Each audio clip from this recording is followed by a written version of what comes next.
여러분, 오늘이 룻기 5강 다섯 번째 시간인데요, 유대계에서는 오랜 시간 동안 룻기가 과연 성경에 들어올 자격이 있는가 하는 사안을 두고 정말 오랫동안 논쟁하며 고민하였습니다.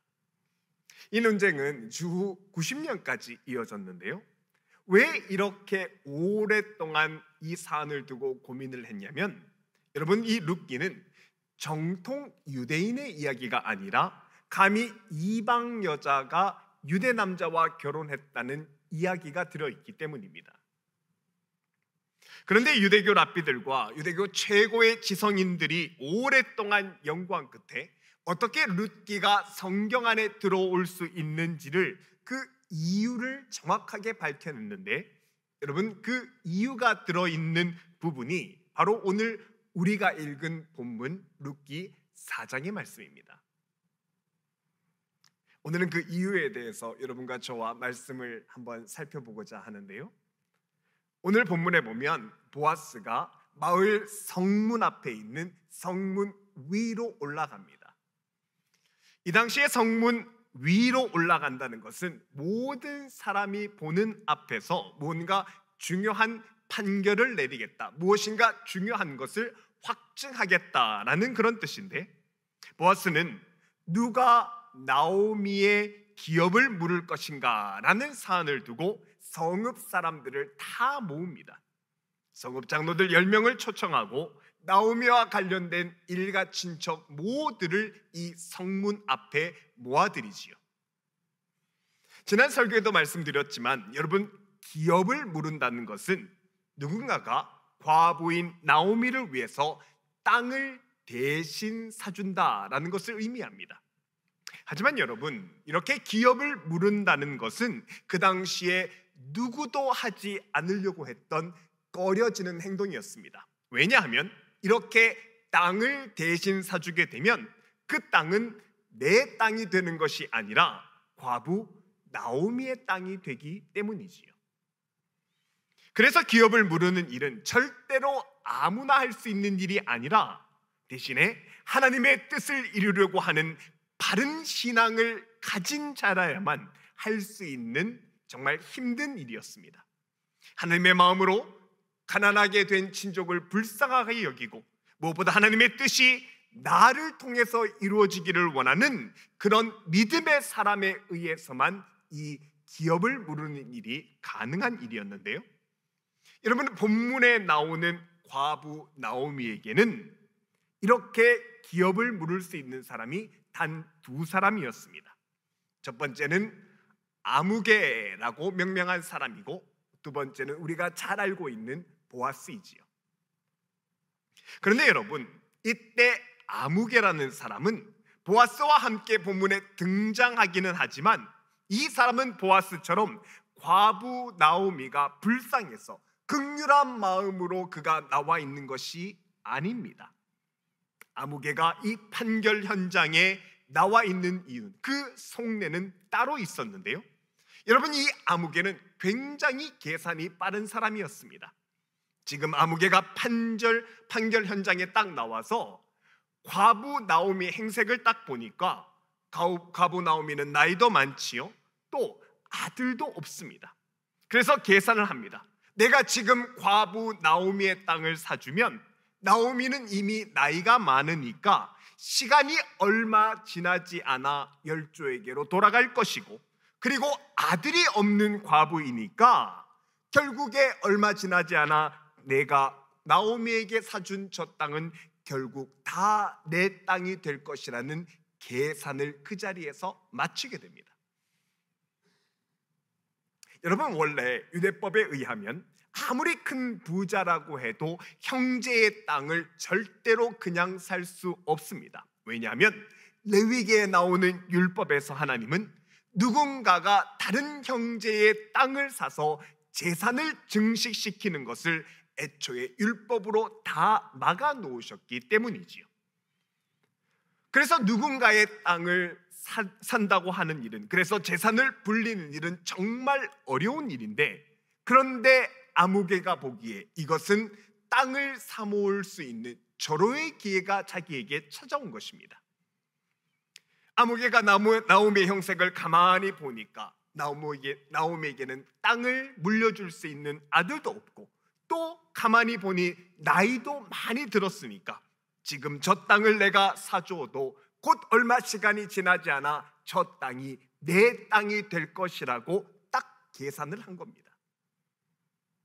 게다가 이렇게 많은 사람들이 모여있는 이 자리에서 자신이 기업을 무르겠다고, 저 과부를 대신해서 땅을 사주겠다고 공포를 하면 이건 많은 사람들이 있는 이곳에서 큰 칭찬을 받을 수 있는 일입니다. 와, 저 아무개가 손해를 보면서까지 과부를 도왔다라는 것이 소문이 나면 남들에게도 많은 칭송을 받을 것이니까 아무개가 처음에는 선뜻 나서서 나오미의 땅을 무르겠다고, 나오미를 위해서 땅을 사주겠다고 선포를 한 것이지요. 하지만 여러분, 이런 아무개의 속내를 옆에 있던 보아스가 정확하게 알아챕니다. 그리고는 5절에서 이런 말을 하지요. 세 번역으로 5절 말씀을 보면 이러합니다. 보아스가 다시 말하였다. 그렇다면 나오미의 손에서 그 땅을 사는 날에는 고인의 아내인 모압 여인 룻도 아내로 맞아들여야 하오. 그렇게 하여야만 그가 물려받은 그 유산이 고인의 이름으로 남게 될 것이요 라고 말합니다. 여러분, 이게 무슨 말이냐면 보아스가 아무개에게, 아무개야 좋다, 네가 나오미의 기업을 무른다고 결정하였는데, 그런데 과부 나오미에게는 나오미만 있는 것이 아니다 라고 말합니다. 젊은 며느리 룻도 당신이 책임져야 한다라는 것을 명확하게 이야기해 주는 것이죠. 그러자 아무개가 앞에 나온 젊은 과부 룻을 아래 위로 훑어보는데, 여러분 어라? 룻은 새파랗게 젊은 20대의 과부입니다. 그러니까 아무개가 또 생각이 드는 것이죠. 나오미는 오래 살지 못할 것이라고 생각이 되는데, 그런데 저 젊은 20대 과부 룻은 최소한 나보다는 몇십 년은 훨씬 더 오래 살 것 같습니다. 게다가 저 젊은 과부는 혹시라도 나와 결혼해서 살다가 덜컥 아들이라도 낳게 되면 지금 물려주려고 하는 이 땅이, 대신 사주려고 하는 이 땅이 더 이상 내 땅이 아니라 이 젊은 과부의 땅이 되는 것으로 그렇게 재산이 넘어가는 것이죠. 아무개가 처음에는 나오미에게 젊은 과부가 함께 있다는 것을 전혀 예상하지 못했는데, 그런데 지금 보니까 땅을 무르게 되면 큰 손해를 보게 될 것 같습니다. 그래서 아무개는 또다시 빠르게 머리에 계산기를 두들깁니다. 그리고 6절에서 이렇게 결론을 냅니다.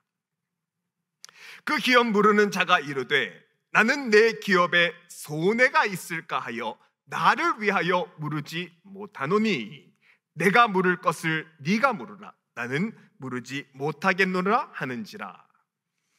이렇게 아무개는 기업 물을 것을 포기하고서 자신은 이 일에서 완전히 손을 떼겠다라는 뜻으로 여러 사람 앞에서 자기 신발을 벗는 것으로 기업 무르는 것을 포기합니다. 여러분, 이 판결의 상황이 잘 이해가 되시는지요? 여러분, 이 아무개가요, 말로는, 겉으로는 내가 말씀대로 살겠다, 내가 이 불쌍한 친족을 위해서 하나님의 뜻을 이루겠다, 그렇게 말은 하지만 아니었습니다. 아무개는 내가 이 일로 손해를 볼 수 있겠다라는 그 계산이 머릿속에서 딱 끝나자마자 이 일에서 손을 뗍니다. 그리고 그제사 속내를 드러내면서 나는 더 이상 관여하지 않겠다고, 나는 못하겠으니 네가 해라, 보아스 네가 손해를 보아라 하고 책임을 보아스에게 돌리는 겁니다. 여러분, 이 아무개라는 사람을 보면요, 이 사람은 하나님을 모르는 사람이 아닙니다. 우리로 따지면 이 아무개도 오랫동안 교회는 와서 오고 가서 다니는 사람이었고요, 게다가 꽤 복을 받아 가진 것도 꽤 많이 있는 사람입니다. 또 친족의 땅을 사줄 수 있는 만큼 재력도 넉넉히 가지고 있던 사람이었지요. 그런데 이 사람 아무개는 하나님의 뜻이 내 삶에 이루어지는 삶을 살아내지는 않습니다. 하나님이 그에게 원하시는 신앙인의 삶, 하나님의 뜻을 내 삶에 이루는 믿음의 삶은 살아내지를 않는 겁니다. 왜요? 하나님의 뜻대로 살면 남는 게 없습니까? 아니, 머리에서 딱 계산을 끝내고 보니 오히려 하나님의 뜻대로 살면 손해를 본다는 그런 생각이 드니까 가난한 과부를 도와 땅을 속량해 주라라는 하나님의 뜻대로는 살지 않는 겁니다. 그런데 여러분, 어쩌면 이런 아무개의 태도가 당연한 듯 보이는 것이 사실입니다. 왜냐하면 이 당시 시대는, 이 룻기의 시대는 사사기의 시대였기 때문입니다.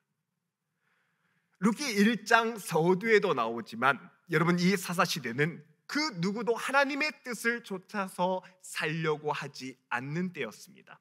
대신 사사기 21장에서 설명하는 것처럼 사람이 각기 자기의 소견에 오른 대로 행하였더라.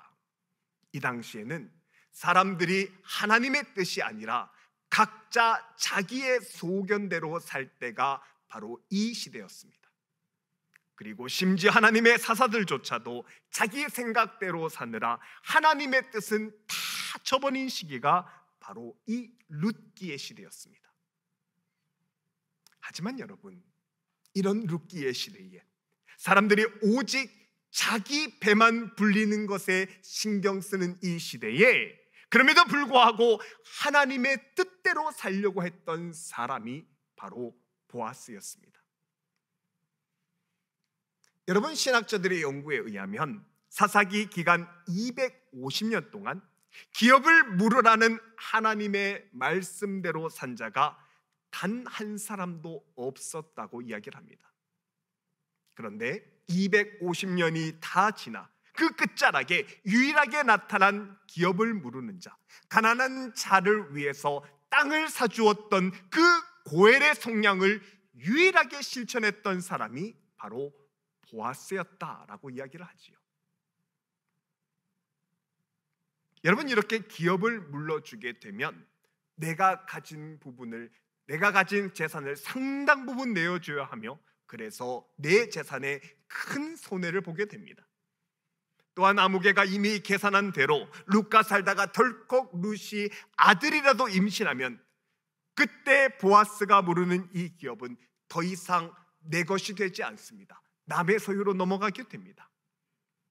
하지만 이 당시 다른 어떤 사람도 하나님의 뜻대로는 살려고 하지 않고 모두가 자신의 배만 위하는 이때에 여러분, 보아스는 당시 세상 가치와는 다른 삶을 살기로 결정을 합니다. 모두가 그렇다고 생각하는 세상 방식과는 다르게 하나님의 말씀이 자기 삶에 이루어질 수 있도록 하기 위해 상당 부분 피해를 감수하며 기업을 물려주는 그 선택을 하더라는 것입니다. 그러자 본문 룻기에서는 이렇게 결정하는 보아스의 이름을 다윗의 계보에 집어넣습니다. 여러분, 룻기 마지막인 4장 18절에서 보면 이러합니다. 베레스의 계보는 이러하니라. 나손은 살몬을 낳고 살몬은 보아스를 낳고 보아스는 오벳을 낳고 오벳은 이새를 낳은 다음에 그 이새는 다윗을 낳게 됩니다. 여러분, 이 보아스가요, 다윗 왕의 계보에 들어갑니다. 그 누구도 하나님의 뜻을 따라 하나님의 뜻을 내 삶으로 끌어오지 않는 그 시대에 보아스는 하나님의 뜻이 내 삶에 이루어지기를 바라며 그 뜻대로 사는 삶을 살다 보니까 하나님이 이 보아스의 이름을 다윗 왕의 계보에 들어가게 하셨다는 것입니다. 유대인의 시각으로 말하자면 하나님의 생명책에 보아스의 이름을 기록하셨다는 것입니다. 여러분, 이것이 바로 룻기가 정경에 들어와 있는 중요한 이유입니다. 하나님의 뜻이 내 삶에 이루어지도록 사는 자가 하나님의 백성이 되고, 하나님의 축복의 유업을 잇는 계보 속으로 그가 들어오더라는 겁니다. 죄인이라도 이방인이라도 나이가 많건 적건 아무 상관없이 오직 하나님의 뜻이 내 삶에 이루어지기를 바라며 하나님의 뜻대로 사는 자의 이름을 하나님께서 정확하게 기억하시고 그 이름을 하나님의 사람들의 족보에 정확하게 기록했다는 것을 보여주는 이것이 룻기가 정경 안에 들어있는 이유라는 겁니다. 여러분, 생명책이라는 말을 한 번씩 들어보셨을 텐데요, 생명책이라는 것이 성경에 나와 있습니다. 요한계시록 3장에 보면 생명책에 대한 설명이 이러합니다.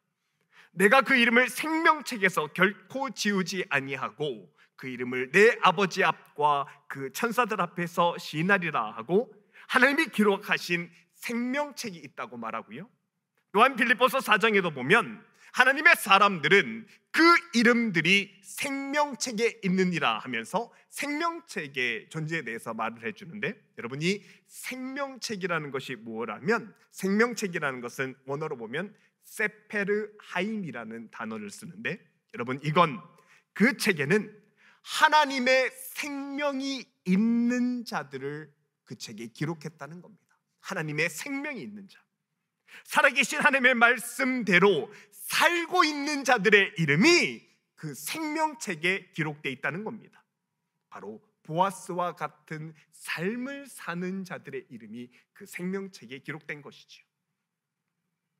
여러분, 보아스는 살아있는 하나님의 말씀대로 현재를 살고 있어서 그의 생각과 그의 온 마음과 그의 삶이 하나님의 뜻 가운데 가득 차 있습니다. 이렇게 하나님의 생명이 가득 찬 사람의 이름이 적힌 책이 바로 생명책이지요. 그리고 이 생명책에 하나님의 뜻이 내 삶에 온전히 이루어지기를 원하는 보아스의 이름이 들어가 있더라는 것입니다. 그래서 여러분, 보아스와는 다르게 하나님의 뜻을 머리로는 알고만 있지만 그 뜻대로 살지 않는 자의 이름은, 여러분, 성경에서 아무개라고 기록을 합니다. 여러분, 성경에는 아무개라고 그냥 이름처럼 그렇게 기록이 되어 있지만, 생각을 해보면 당시에 친척의 기업을 다 물을 수 있을 만큼 유력한 재산이 있고, 또 룻과 보아스에게도 친인척이기도 한 이 사람의 이름을 보아스가 몰랐겠습니까? 성경을 기록한 저자가 몰랐겠습니까? 아니지요. 분명히 아무개의 원래 이름을 알았을 것입니다. 그런데 여러분, 아무개는 이름이 기록되어 있지 않습니다. 당시의 남성 위주의 사회에서는 여자는 책에 이름이 언급되지도 않고 써지지도 않는데요, 그런데 룻기에는 심지어 어머니를 포기하고 도중에 하차했던 룻의 동서 오르바의 이름까지도 룻기에 써주고 있는데, 그런데 아무개의 본명은 써주고 있지 않습니다. 나오미 기업을 물을 만큼 재산이 있고 그만큼의 재력과 명성이 있는 자를 성경에서는 아무개라고만 기록하고 그의 리얼 네임은, 원래 이름은 결코 써주지 않고 있습니다. 그렇다면 왜 성경은 이 사람 아무개의 이름을 써주지 않는 것입니까? 여러분, 잘 들으십시오. 세상 사람들과 똑같이 내 것, 내 이권, 내 유익을 따라서 나를 위해서 모르고 나를 위해서만 평생을 사는 그런 개인주의적이고 이기적인 자의 이름을 하나님은 아무개라고 쓰시고 그 이름은 빼시는 겁니다. 그 사람은 하나님의 뜻을 이루는 자가 아님을 명확하게 하나님께서 구분하시는 것이죠. 여러분, 지금 아무개가 현재는 하나님의 백성들과 함께 어울려 있어서 마치 아무개도 하나님의 백성인 듯 백성처럼 보입니다. 그래서 이 사람도 하나님의 은혜를 받을 사람처럼 그렇게 보이기도 합니다. 하지만 여러분, 사람의 마음과 중심과 동기를 정확하게 꿰뚫어 보시는 하나님은 이 사람은 하나님의 축복의 계보에서 빼버리시더라는 겁니다. 그래서 아무개가 6절, 나는 내 기업에 손해가 있을까 하여 나를 위하여 무르지 못하겠다 라고 말하는 것처럼 하나님의 뜻을 자기 삶에 이루려는 마음 없이 그저 세상 복을 하나님께 구하는 그 이름을 하나님의 생명책에서, 그 계보에서 이름을 빼시는 겁니다. 여러분, 그런 의미에서 우리 교회의 53 프로젝트, 53 비전 헌금은 정말 중요합니다. 여러분, 우리 교회가 올해 우리 교회가 창립된 것을 기념하는 53주년을 기념하면서 매월 셋째 주가 되면 5불씩 우리가 헌금을 해서 필요한 교회, 정말 재정적인 도움이 필요한 교회에 돕고 있는데요. 여러분, 오늘이 마침 셋째 주인 거 기억하시죠? 여러분, 현대와 같이 나만을 위해서 사는 이 시대에, 코비드 이후에는 정말 누군가를 돕는 것이 어려운 이 시대에 보아스와 같이 말씀대로 정말 작은 것이라도 주의 이름으로 다른 일을 돕고자 하는 사람, 하나님의 뜻이 내 삶을 통해서 이루어지기를 바라며 작은 것이지만 말씀대로 실천하고자 하는 우리의 손끝을 하나님께서 기억하실 거라는 말씀입니다. 여러분, 말씀대로 살려고 노력하는 자의 그 행동을 기억한다, 하나님이 기억하신다는 사실은 창세기에 나오는 족보를 보면 더 정확하게 알 수 있습니다. 여러분, 창세기에는요 가인과 아벨의 족보가 비교되어서 나오는데, 여러분 이 족보를 한번 비교해 보면 우선 가인의 족보가 창세기 4장 16절에 이렇게 나옵니다. 가인이 여호와 앞을 떠나서 에덴 동쪽 노 땅에 거주하였더니 에랏이 이랏을 낳고 이랏은 무드엘을 낳고 무드엘은 무드사일을 낳고 무드사일은 라멕을 낳았더라 하면서 가인의 족보가 누가 누구를 낳았는지 쭉쭉쭉 족보만, 이름만 기록됩니다. 그런데 여러분, 이렇게 이름만 나열된 가인의 족보와는 다르게 하나님의 뜻을 이루고자 했던, 하나님께서 축복하셨던 셋의 족보가 그 다음에 나오는데, 셋의 족보는 가인의 족보와는 큰 차이가 있습니다. 제가 힌트를 드리려고 표시를 했는데 여러분 한번 유심히 보시기 바랍니다. 창세기 5장 6절입니다. 셋은 105세에 에노스를 낳고 에노스를 낳은 후 807년을 지내며 자녀를 낳았으며 그는 920세를 살고 죽었더라. 에노스는 90세에 게난을 낳았다 하면서 계속해서 족보를 이어나가는데, 여러분 이 두 족보의 차이를 아시겠습니까? 가인의 족보와는 다르게 하나님의 축복의 대로를 이어가는 이 셋의 족보, 하나님의 뜻을 이루고자 하는 셋의 족보에는 그가 몇 년을 살았는지, 그가 몇 세의 아들을 낳았는지 하나님께서 그들의 연환과 연수를 하나하나 세고 계십니다. 여러분, 이렇게 하나님의 연수를 세시고 기억한다는 것은 이런 자의 삶을 하나님께서 눈동자같이 보호하시고 인도하시고 지키고 계신다는 뜻이 이 족보에 들어가 있는 것입니다.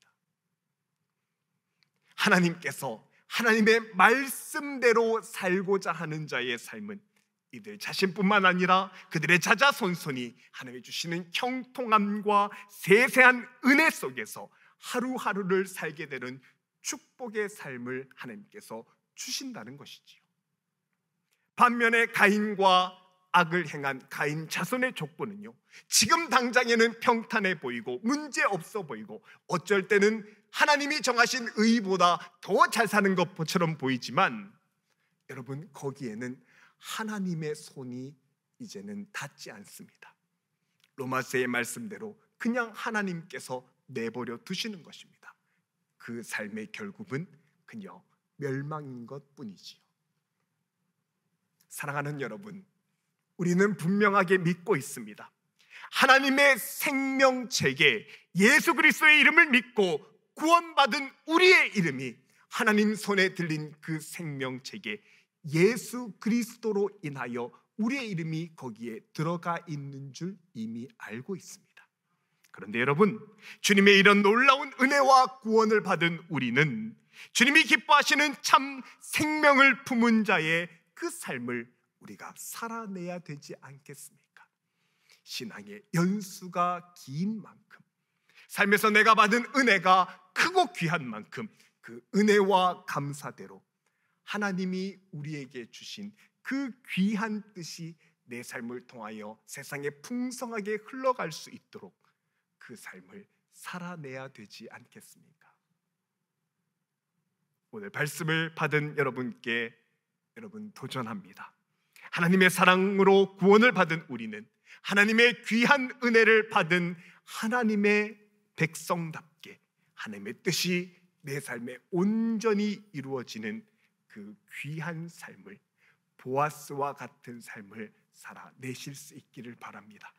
그래서 내 이름도 생명책에 기록된 그 믿음의 사람의 이름처럼 하나님의 귀한 생명이 내 삶에 살아 역동하는, 그래서 생명책에 기록되는 귀한 한 주간의 삶이 될 수 있기를 우리 구주 예수님의 이름으로 축복하며 축원합니다.